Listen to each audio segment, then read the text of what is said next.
the region has been a stage for geopolitical fighting between the East and the West over recent years, and Fiji has been at the center of that. How do you intend to address the issue of China's reemergence in the Pacific? I think that the traditional development partners and strategic partners have done well. However, they must continue to develop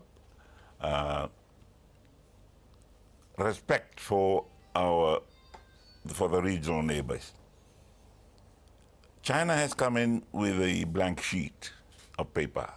They have seen us as just development partners. Australia and New Zealand and the United Kingdom and America have sort of seen us as outposts of their colonial regimes of the past, and have not reorientated their thinking to the international landscape where we are all equal. We have our sovereignty issues, and we must consider those when you're talking about bilateral or multilateral relationships. For Fiji, we stand alone. Every nation in the Pacific, every country in the Pacific, members of the Pacific Islands Forum are equal partners in development. There is no longer any recipient-donor relationship. We must try and develop ourselves so that we live in a symbiotic relationship in the Pacific. We have things to offer, and we also need things from our partners. Will you be pursuing a further strengthening of our military and police ties with China? No, there's no need to strengthen. We are okay. We're going to be having a strategic relook at Fiji's strategic location and military relationships. The biggest objective when you look at all these strategies is global stability. We would not like to contribute to any disruptions and fracture of the current situation where we have a general sense of peace in the Pacific. If China's re-emergence, as you call it, in the Pacific would ruffle the peaceful atmosphere we now have, that is something we have to avoid. And it can be avoided by frank, responsible dialogue, where we go, that's a frank with a small f, not a capital F.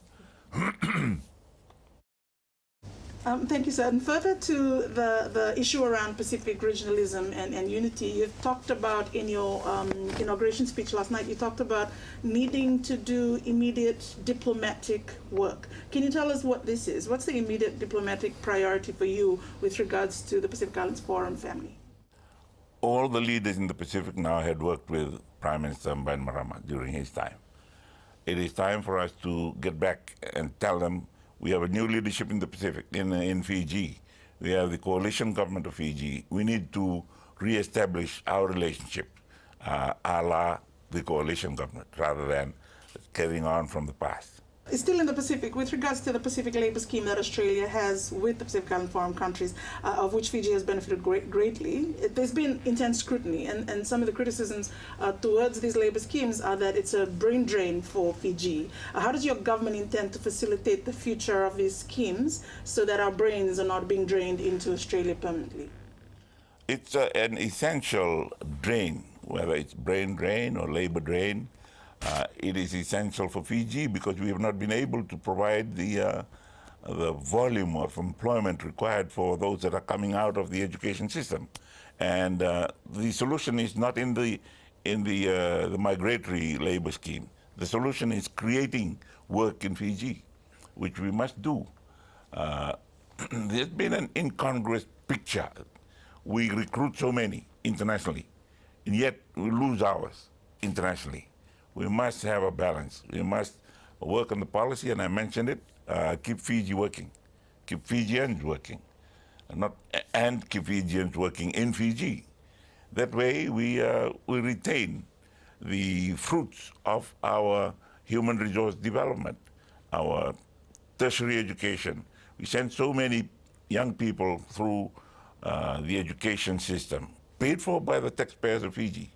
And the benefits are reaped by those we're sending them to work for overseas. We'd like to change that.